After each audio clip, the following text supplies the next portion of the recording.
Hello and welcome to our YouTube channel. আজকে আমরা আমাদের ফান্ডামেন্টাল রাইটসের সর্বশেষ পার্ট নিয়ে চলে এসেছি। আমাদের পলিটি সিরিজ এখনও চালু রয়েছে এবং এটা তো সবে শুরু। পরবর্তীকালে আরও যে সমস্ত চ্যাপ্টার্সগুলো রয়েছে সেগুলোর উপরে আমরা ভিডিওস বানাবো তোমাদের উপকারে লাগানোর জন্য। তো বেশি কথা না বাড়িয়ে আজকে আমাদের ফান্ডামেন্টাল রাইটসের লাস্ট পার্ট সেটা শেষ করে নিই। খুব একটা বেশি বড় নয়, তবে খুব একটা সহজও নয়, কারণ এখানে অনেক কিছু ব্যাপার আমাদেরকে নতুনভাবে জানতে হবে যেগুলি এই রাইটসের বাইরে। তা প্রথমে যেটা দেখব সেটি হলো রাইট টু কনস্টিটিউশনাল রেমেডিস। এটি হচ্ছে আর্টিকেল 32, কারণ আর্টিকেল 31A তো এখন বেরিয়ে গেছে, প্রপার্টিজ রাইট টু প্রপার্টিজ এখন লিগাল রাইট হয়ে গেছে। তো এখন রাইট টু কনস্টিটিউশনাল রেমেডি যেটা ফান্ডামেন্টাল রাইটসের মধ্যে এখনও আছে সেটি হচ্ছে আর্টিকেল 32। তা এটা আনার পিছনে কারণটা কি? এটাকে যিনি এই ড্রাফট কমিটির চেয়ারম্যান প্লাস এই ড্রাফটের হেড ছিলেন ডক্টর বি আর আম্বেদকর, তিনি বলেছিলেন যে এই যে আর্টিকেলটা হচ্ছে এমনই একটা ব্রিক যেটাকে সরিয়ে দিলে কিন্তু কনস্টিটিউশন আর থাকবে না। তিনি বলছেন যে an article without which the constitution would be a nullity. It is the very soul of the constitution and the very heart of it. অর্থাৎ এই আর্টিকেলটা এমনই একটা আর্টিকেল যে এইটা না থাকলে ফান্ডামেন্টাল রাইটস ফান্ডামেন্টালই নয়। কারণ ফান্ডামেন্টাল রাইটসকে শুধুমাত্র লিখে দিলেই তো হলো না, সেইটাকে এমনভাবে আনতে হবে যে লোকে সেটাকে বিশ্বাস করে যে হ্যাঁ এটা ফান্ডামেন্টাল রাইটস। সেই জন্য এই constitutional remedies, right two constitutional remedies, এই আর্টিকেলটাকে নিয়ে আসা হয়েছে। তো এই আর্টিকেলের 4খানা প্রভিশনস রয়েছে। কী কী প্রভিশনস আমরা দেখে নিই। ফার্স্ট প্রভিশন 1 কি, right to move to the Supreme Court by appropriate proceedings for the enforcement of the FR is guaranteed. অর্থাৎ কোনো জায়গায় যদি দেখা হয় যে FR ফান্ডামেন্টাল রাইটসের কোথাও এনফোর্সমেন্ট করতে হবে কোনো একটা অ্যাপ্রোপ্রিয়েট প্রসিডিংয়ের পরে, সেই জন্য সুপ্রিম কোর্টের কাছে যাওয়া যেতে পারে। কারণ অনেক সময় দেখা যায় যে ফান্ডামেন্টাল রাইটস বা যে মৌলিক যে অধিকার সেগুলো লঙ্ঘিত হয়, সেক্ষেত্রে তখন সুপ্রিম কোর্টের কাছে যাওয়ার আমাদের রাইট আছে যে হ্যাঁ দেখো আমাদের এই যে মৌলিক অধিকার সেটা কি লঙ্ঘন করা হয়েছে, সেটি কি আমাদেরকে দেওয়া হয়নি, এবং সুপ্রিম কোর্ট তার উপরে ভিত্তি করে অ্যাকশনস নিতে পারে। 2 নম্বর প্রভিশনস কি, Supreme Court has the power to issue directions or orders or writs for enforcing the rights as far necessity. তাহলে সুপ্রিম কোর্টে যেটা বলছিলাম যে পাওয়ার রয়েছে, কী পাওয়ার রয়েছে, অর্ডার দিতে পারে, ডিরেকশনস দিতে পারে, অথবা রিটস কি সেটা আমরা একটু পরেই পড়বো। তো এই পাওয়ারগুলো দেওয়া রয়েছে যে ফান্ডামেন্টাল রাইটসের যখনই কোথাও লঙ্ঘন হয় বা কোথাও কোনো দিকে কোনো ডিরেকশন দেওয়ার ক্ষেত্রে কেমন, সেই ক্ষেত্রে কিন্তু সুপ্রিম কোর্টের এই পাওয়ারটা দেওয়া থাকে। 3 নম্বর কি, parliament can empower the courts to do the same. Court যেটা করলো যে অর্ডার দিতে পারে, ডিরেকশনস দিতে পারে, রিট দিতে পারে, সেক্ষেত্রে পার্লামেন্টও কিন্তু দিতে পারে কোর্টকে, এই আইডিয়াটা দিতে পারে বা এই ক্ষমতাটা কোর্টকে দিতে পারে যে কোর্টও সেগুলোকে পরে যেন এক্সারসাইজ করতে পারে। এবং 4th প্রভিশনটা কি বলছে, right to move to the Supreme Court shall not be suspended except by the order of the president in the time of national emergency. একমাত্র ন্যাশনাল এমার্জেন্সিতে প্রেসিডেন্টের অর্ডার ছাড়া কখনোই কিন্তু right to move to the Supreme Court with your allegations or with your problems or with your demand for the proper exercise of fundamental rights in your life, you can move at any point of your time. Only when the emergency or the national emergency is going on, that time if the president orders you or orders the whole country that no one can move, because national emergency তে কিন্তু fundamental rights একটু হলে লঙ্ঘিত হয়। সেটা আমরা যারা তোমরা লক্ষ্মীকান্ত পড়ছো তারা দেখবে যে ওখানে একটা সেকশন রয়েছে যে এক্সেপশনস অফ ফান্ডামেন্টাল রাইটস, যেমন আর্মড, ঠিক আছে, আর্মড ল সেক্ষেত্রে হচ্ছে ফান্ডামেন্টাল রাইটস লঙ্ঘিত হয় মানে সেখানে এভাবে কার্ভ করা আছে, বা তোমার ন্যাশনাল এমার্জেন্সির ক্ষেত্রে সেক্ষেত্রেও কিন্তু ফান্ডামেন্টাল রাইটসকে অনেকটা কার্ভ করা হয় বা খানিকটা খাটো করে দেওয়া হয়, কারণ তখন ভারতবর্ষের অন্য অনেক ব্যবস্থা নিতে হয় যেগুলো রাখতে গেলে এই মৌলিক অধিকার রাখলে হবে না। এরপর আমরা দেখে নেব রিটস কি। এই যে রিট বলছিলাম না যে এসির কাছে ক্ষমতা রয়েছে যে সে অর্ডার অথবা ডিরেকশন অথবা রিটস জারি করতে পারে। তো এই রিটস কী সেটা আমরা দেখে নিই। রিটস কী না, এটা একটা ল্যাটিন ওয়ার্ড, ঠিক আছে, এবং এটা ইংলিশ ল থেকে নেওয়া হয়েছে, যেগুলোকে কী বলা হয় না, প্রেরোগেটিভ ইউনিটস। ইংলিশ লতে কিংয়ের prerogative units, because as they are issued in the exercise of the prerogative of the king. কিংকে ধরা হতো এবং এখনও হয় যে কি না ফাউন্টেন অফ জাস্টিস, এবং যেহেতু কিংয়ের প্রেরোগেটিভ এক্সারসাইজ এখান থেকে এই লগুলো নেওয়া হয়েছে, সেই জন্য একে বলা হচ্ছে কি না প্রেরোগেটিভ ইউনিটস অ্যাজ ওয়েল। 1950 সালের আগে সুপ্রিম কোর্ট এবং একমাত্র the high court of Calcutta, Mumbai, Bombay and Madras had the power to exercise these writs. But after that, after 1950, all the high courts got their powers to apply the writs in their own region. তো এখন এই supreme court এবং হাইকোর্টের যে পাওয়ার রিটের regarding the Ritz দেওয়া রয়েছে, মানে রিটের উপর ভিত্তি করে যে সমস্ত পাওয়ারটাকে ভাগ করা হয়েছে, এবং সেক্ষেত্রে আমরা যদি দেখতে চাই তাহলে পাবো আমরা কি না দুটো কোর্টেরই কিন্তু কিছু কিছুভাবে পাওয়ার একটাই বেশি একটা কম আছে। এবং এক্ষেত্রে দেখা যাচ্ছে এটা একটা কোয়েশ্চেন হতে পারে যে রিটের ক্ষেত্রে কিন্তু সুপ্রিম কোর্টের পাওয়ার হাইকোর্টের থেকে কম কিছু ক্ষেত্রে, এটা একটা কোয়েশ্চেন আসতে পারে। তো এগুলো কী কী সেটা আমরা দেখে নিতে পারি। সুপ্রিম কোর্টের ক্ষেত্রে আর্টিকেল 32 থেকে পাওয়ার নেওয়া হচ্ছে এবং হাইকোর্টের ক্ষেত্রে আর্টিকেল 226 থেকে পাওয়ার নেওয়া হচ্ছে। সুপ্রিম কোর্ট কি বলছে না can issue only for the fundamental rights, সেক্ষেত্রে হাইকোর্ট কি বলছে না for fundamental rights and other legal rights as well. অর্থাৎ সুপ্রিম কোর্টের পাওয়ার কিন্তু এখানে খানিকটা কার্ভ করা হলো, কারণ সুপ্রিম কোর্টের ক্ষেত্রে শুধুমাত্র ফান্ডামেন্টাল রাইটসের ক্ষেত্রে কিন্তু রিট কাজ করে। সেকেন্ড কি বলছে can apply through out the country, এটা সুপ্রিম কোর্টের পাওয়ারটা অবশ্যই বেশি, এবং হাইকোর্টের ক্ষেত্রে বলছে only within the respective state, যে রাজ্যের হবে, যেমন কলকাতা হাইকোর্ট দিলে শুধুমাত্র পশ্চিমবঙ্গের মধ্যেই হবে, বা ব্যাঙ্গালোর হাইকোর্ট দিলে শুধুমাত্র কর্ণাটকের মধ্যেই হবে। 3 নম্বর কি বলছে না remedy is inbuilt in article 32, অর্থাৎ এই যে কনস্টিটিউশনাল রেমেডি যেটা আর্টিকেল 32 বললাম সেটা যেহেতু ইনবিল্ট করা রয়েছে সেজন্য কী হবে না may not refuse to exercise writ jurisdiction, মানে সুপ্রিম কোর্ট চাইলে কিন্তু এই যে রিট জুরিসডিকশন করবো না এটা কিন্তু বলতে পারে না। কিন্তু যেহেতু এখানে আর্টিকেল 226 যেটি that is which is not at all a fundamental right, কী বলা হচ্ছে হাইকোর্টের ক্ষেত্রে কি না রেমেডি ইজ ডিসক্রিশনারি, সেই ক্ষেত্রে কী হতে পারে না হাইকোর্ট চাইলে এই রিটকে এক্সারসাইজ করবো না এটা কিন্তু বলতে পারে, এবং হাইকোর্ট চাইলে রিটকে বলতে পারে যে না এটা আমি মানে পাস করছি না আর কি, বা অর্ডারটাকে বা ইনস্ট্রাকশনটাকে দিচ্ছি না। এটা কিন্তু হাইকোর্টের কাছে একটা ছাড়া রয়েছে, কিন্তু সেটা সুপ্রিম কোর্টের কাছে নেই। সেই জন্য সুপ্রিম কোর্টকে বলা হচ্ছে না guarantor, the guarantor of fundamental rights supreme কোর্টকে বলা হচ্ছে, যেটা হাইকোর্টকে কিন্তু বলা হয় না। এখন আমরা রিটস টোটাল 5 প্রকারের আছে এবং সেগুলো কী কী সেগুলো নিয়ে আমরা একটু পড়াশোনা করে নেব। এখান থেকে আমাদের অনেক সময় প্রিলিমস বেসিক্যালি কোয়েশ্চেন আসতে পারে। রিটস কোন রিটস কি এটা নিয়ে কখনোই হচ্ছে মেন্সে কোয়েশ্চেন দেবে না, কারণ ইউপিএসসি কখনোই মেন্সে ঠিক সাবজেক্টিভ টাইপ কোয়েশ্চেন্স কিন্তু মানে সাবজেক্টিভ মানে একেবারে ডেফিনেশন বা ফ্যাকচুয়াল কোয়েশ্চেন্স কিন্তু জিজ্ঞেস করে না, বরং তার থেকে উল্টে একটা বেশ অ্যানালিটিক্যাল কোয়েশ্চেন জিজ্ঞাসা করা হয়। তো প্রথম রিটস কি বলা হচ্ছে না সেটা হচ্ছে হেবিয়াস কর্পাস। এটা কি ল্যাটিন ওয়ার্ড, এর মানে হচ্ছে কি না to have the body of, এর ল্যাটিন মানে কি না to have the body of. কি বলছে না when a person detains another person the court examines the situation of legality in that case, মানে ধরে নাও আমি তোমাকে আটকে রাখলাম এবং আটকে রেখেছি এটা জানাজানি হয়েছে, বা এটাকে যখন সমাজ জানছে বা যখন সোসাইটি বা গভর্নমেন্ট জানছে বা কোর্ট জানছে তখন কোর্ট এটাকে এক্সামিন করে যে তোমাকে আমার আটকে রাখাটা এটা হচ্ছে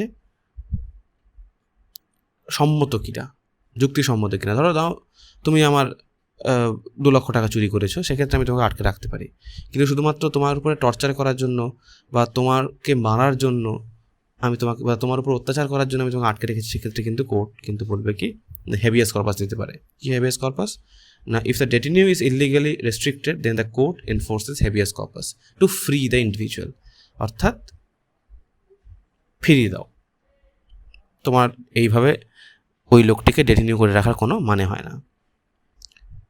সেকেন্ড রিট কি বলছে? সেকেন্ড রিট হচ্ছে ম্যান্ডামাস, এগেন ল্যাটিন ওয়ার্ড, যার মানেটা কি না we command. It is a command issued by the court to a public official to do their official jobs or duties.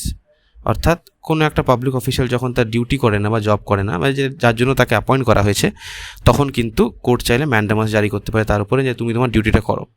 Mainly it can be commanded to a individual body, B public officials and C inferior courts. তিনটে জায়গাকে court বা Supreme Court বলতে পারে। কাকে? Individual বডিকে। ধরে নাও কোনো একটা লোক, সে তার নিজস্ব কাজ, ধরে নাও কোনো একটা মিনিস্টার তার কোনো নিজস্ব কাজ করছে না, সেক্ষেত্রে বলতে পারে। কোনো পাবলিক অফিসিয়ালকে বলতে পারে, আইএএস, আইপিএস, অন্যান্য যে সমস্ত আমলারা রয়েছে তাদেরকে বলতে পারে। এবং ইনফেরিয়ার কোর্টস, যারা ট্রাইব্যুনাল কোর্ট কারোর বিচার করছে না বা সেটাকে ঝুলিয়ে রাখছে, সেক্ষেত্রে কিন্তু ম্যান্ডামাস জারি করে সুপ্রিম কোর্ট তার বিচারকে ত্বরান্বিত করতে পারে। তবে এই ব্যাপারে আরও যে সমস্ত অন্যান্য রিটসগুলো আছে সেগুলো আরও বেশি ইম্পর্টেন্ট, সেগুলো আমরা এরপর দেখে নিই। এরপর আমরা বাকি যে তিনটে রিটস আছে দেখে নিই। প্রথম রিটস কি? বাকি তিনটের মধ্যে প্রহিবিশন। এর লিটারাল মিনিং কি না টু ফরবিড। অর্থাৎ আপার কোর্টস যারা আছে তারা অনেক সময় ইনস্ট্রাক্ট করে লোয়ার কোর্টদের কি বা অথবা ট্রাইব্যুনালসদের কি না to stop exceeding its jurisdiction or usurping a jurisdiction. অর্থাৎ এক্ষেত্রে কী করা হচ্ছে? একটা ফরবিড বা একটা স্টপিং দ্য অ্যাক্টিভিটি করা হচ্ছে। ঠিক আছে, এর আগে যেটা দেখছিলাম সেটা কি না যখন অফিসিয়াল ডিউটিস করছিল তখন হচ্ছে কি বলছিল, যখন পাবলিক অফিসিয়াল ডিউটিস করছিল না তখন তাকে বলা হচ্ছিল কি না অ্যাক্টিভিটি। কোর্টকে গিয়ে বলা হচ্ছে ম্যান্ডামাসের থ্রু দিয়ে যে তুমি কাজটা করো। আর যখন আমরা প্রহিবিশন রিটস দিচ্ছি তার মানে এটা কি না টু মাচ অফ জুরিসডিকশন হয়ে যাচ্ছে এবং আজার্ভিং অফ জুরিসডিকশন হয়ে যাচ্ছে। সেক্ষেত্রে কি হচ্ছে? প্রহিবিশন দিয়ে আপার কোর্টসটা লোয়ার কোর্টসদেরকে সেই জুরিসডিকশন থেকে বিরত থাকতে বলছে। সেকেন্ড কি না কোয়া ওয়ারেন্টু। এটা মানেটা কি না by what authority or warrant. It can be applicable to enquire into the legality of a claim of a person by the court. অর্থাৎ কোনো একটা মানুষ কোনো কিছুর উপরে ক্লেম করলো, শুধুমাত্র মানুষ নয়, পার্সন মানে আমি আগেও বলেছি যে পলিটিক্যাল সায়েন্সে পার্সন মানে কোনো ইন্ডিভিজুয়াল অফিস, প্রাইভেট অফিস, কোনো কর্পোরেট কোঅপারেটিভ সংস্থা, এগুলোকে পার্সন বলা হয়। এবং এলআইসি টেলআইসি এগুলো কিন্তু এক একটা পার্সন। তো এই পার্সনের ক্ষেত্রে কী বলা হচ্ছে? একটা ক্লেম করেছে লিগ্যালিটির উপর ভিত্তি করে। সেক্ষেত্রে কোর্ট হচ্ছে এক্সামিন করে দেখবে যে whether his or her or that person's claim is legally correct or not.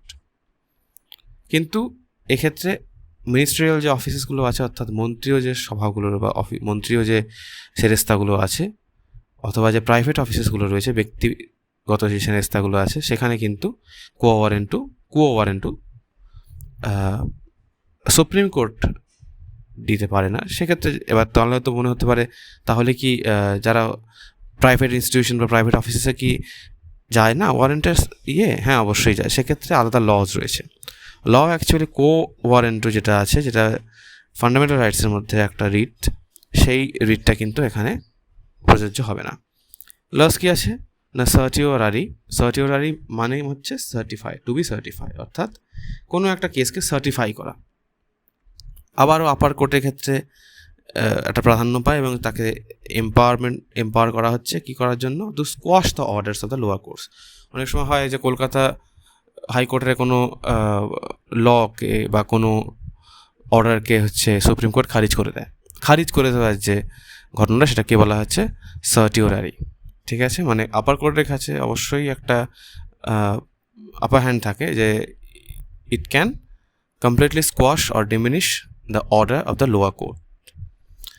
তিনখানা প্রভিশন আছে, যে তিনখানা প্রভিশনে হচ্ছে আন্ডারে এই রিটটা অ্যাপ্লিকেবল হয়। তিনটে প্রভিশন কী? এক হচ্ছে when there is lack of jurisdiction, যখন সেখানে জুরিসডিকশনের অভাব দেখা যাচ্ছে। সেকেন্ড কি বলছে? when there is excess of jurisdiction, যখন সেখানে বিচার ব্যবস্থা অতিরিক্ত হয়ে গেছে। এবং থার্ড কি বলছে?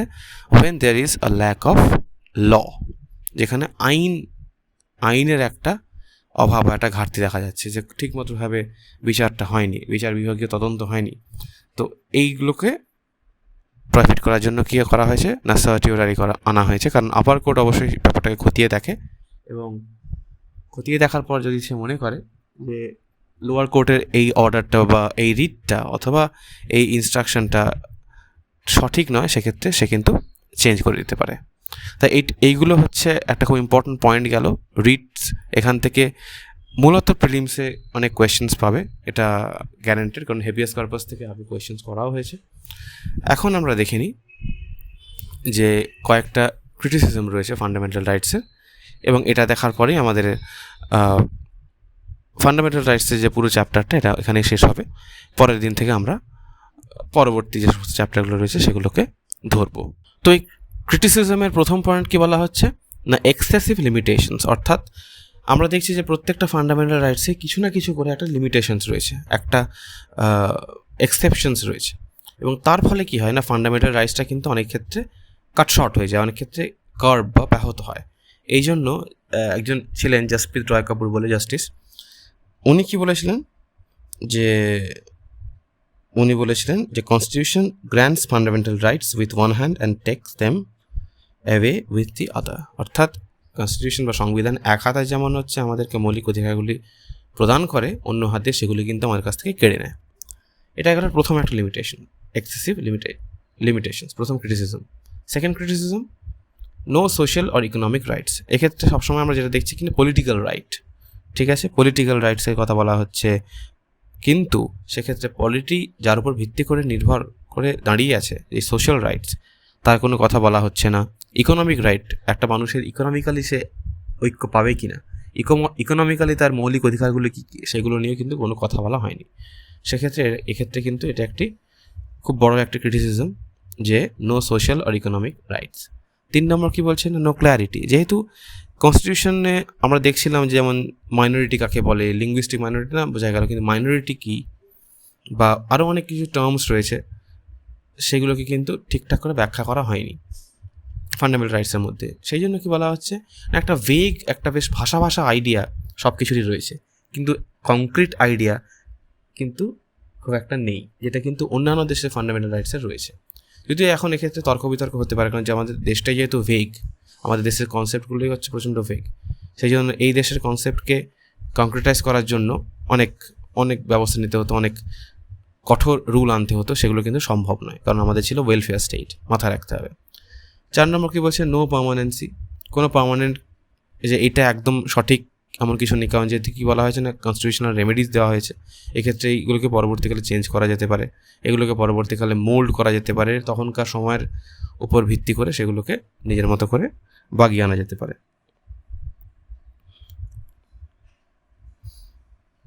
5 নম্বর কী বলা হচ্ছে না সাসপেনশন ডিউরিং এমার্জেন্সি। এটা একটা খুব বড় ক্রিটিসিজম বলবো, এটা বহুদিন থেকেই চলে আসছে। সেটা কি না এই সাসপেনশন ডিউরিং এমার্জেন্সি যখন সময় হয় তখন কিন্তু এই যে ফান্ডামেন্টাল রাইটসগুলোকে এগুলোকে অনেকটা কার্ভ করে দেওয়া হয়, এগুলো ঠিক তখন পুরোপুরিভাবে কাজ করতে পারে না।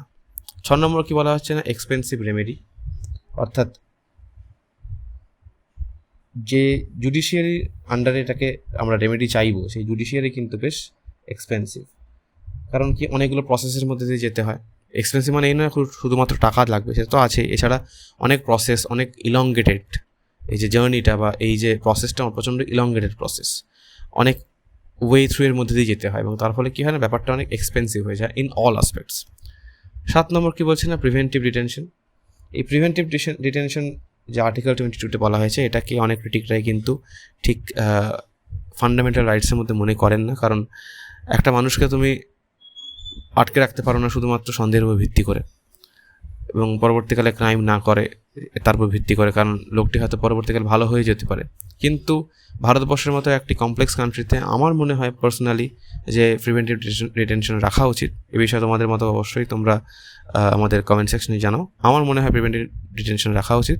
এর কারণ একটাই, যেহেতু ভারতবর্ষ একটি বহুমাত্রিক দেশ, সকলের মধ্যে সমান প্রকৃতি আমরা এক্সপেক্ট করতে পারি না, এবং সমস্ত জাতির প্রকৃতি কিন্তু একে অপরের থেকে অনেকটাই আলাদা। সেক্ষেত্রে কিছু কিছু ক্রাইম বা ক্রিমিনোলজির ইতিহাসে এমন হয়েছে যে প্রিভেনশন দিলে সেক্ষেত্রে আরও কয়েকটা ক্রাইম হয়তো কমতো, কিন্তু সেটা কিন্তু হয়নি। তো সেই জন্য preventive detention is a very nasty criticism of fundamental rights. Lastly কী বলা হচ্ছে না, নো কনসিস্টেন্ট ফিলসফি। ফান্ডামেন্টাল রাইটসের পিছনে কিন্তু কোনো রকম কনসিস্টেন্ট ফিলসফি নেই যে হ্যাঁ এইটার উপরে ভিত্তি করে আমরা এগোচ্ছি বা ওইটার উপরে ভিত্তি করে আমরা এগোচ্ছি, এই সমস্ত। অতএব এইগুলো ছিল কয়েকটা ক্রিটিসিজম ফান্ডামেন্টাল রাইটসের। এরপরে আমাদের ফান্ডামেন্টাল রাইটস চ্যাপ্টার শেষ হচ্ছে। এরপরে তোমরা বইতে দেখতে পারো সিগনিফিকেন্স বলে একটা পার্ট আছে, সেটা খুবই আনইম্পর্টেন্ট, খুব একটা ইম্পর্টেন্ট নয়। আর এইভাবেই মোটামুটি আমরা আমাদের ফান্ডামেন্টাল রাইটসের চ্যাপ্টার শেষ করলাম। টোটাল 4খানা পার্টে করা হয়েছে এবং আশা করছি এই বোঝানোটা তোমাদের কাজে লাগবে। You will grasp the material very soon and you will respond to our questions which we will be asking very soon with accuracy. So thank you very much for staying with us. আজকের মতো video এই পর্যন্তই, দেখা হচ্ছে next ভিডিওতে with next new topic. Thank you very much. Stay well, stay safe.